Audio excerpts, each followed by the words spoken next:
हैं, जम्मू कश्मीर से हैं अगले कॉलर। स्वागत है आपका। नमस्कार मैडम। जी नमस्कार मैम, आपका नाम? मोनी शर्मा। जी मोनी जी। सर नमस्ते। जय हिंद, स्वागत है मोनी जी आपका। हाँ जी सर, मेरे 2 क्वेश्चन आपसे मैं करना चाहती हूँ। जैसे मेरे पति बीमार थे अक्टूबर से, तो 2 बार पहले से बात आपसे हुई है। जैसे आपने, जैसे उनको एलर्जी और बलगम होती है, बलगम अभी तो कुछ चीज नहीं खाते हैं, सिर्फ सिंपल और खाना दाल और रोटी खाते हैं, उससे भी बलगम होती है। जैसे बलगम होती है और गले में आके रुक जाती है।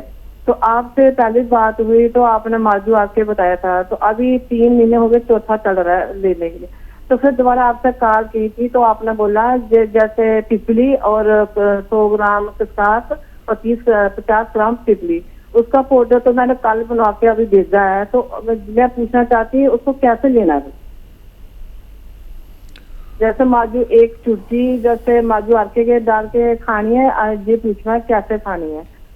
ठीक है, तो देखिए पीपली का पाउडर अलग से बना लें और एक चुटकी में जितनी पीपली आए माजून आर केयर में मिला दें और फिर इनसे खाने को कहें या अलग से खिला दिया करें। उसके बाद उससे पहले ये ऐसे 2 बार करें तो इससे फ़ायदा होना मुमकिन है।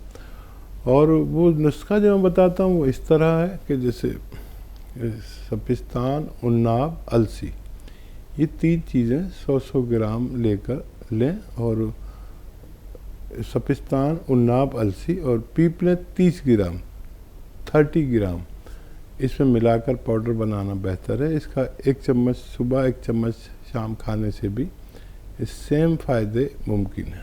ऐसे ही हकीम साहब के तजर्बे का फायदा उठाने के लिए हमारे चैनल हकीम सुलेमान खान को सब्सक्राइब करें और बेल बटन को दबाना ना भूलें, ताकि हकीम साहब के घरेलू नुस्खों से ज्यादा आप फायदा उठा सकें।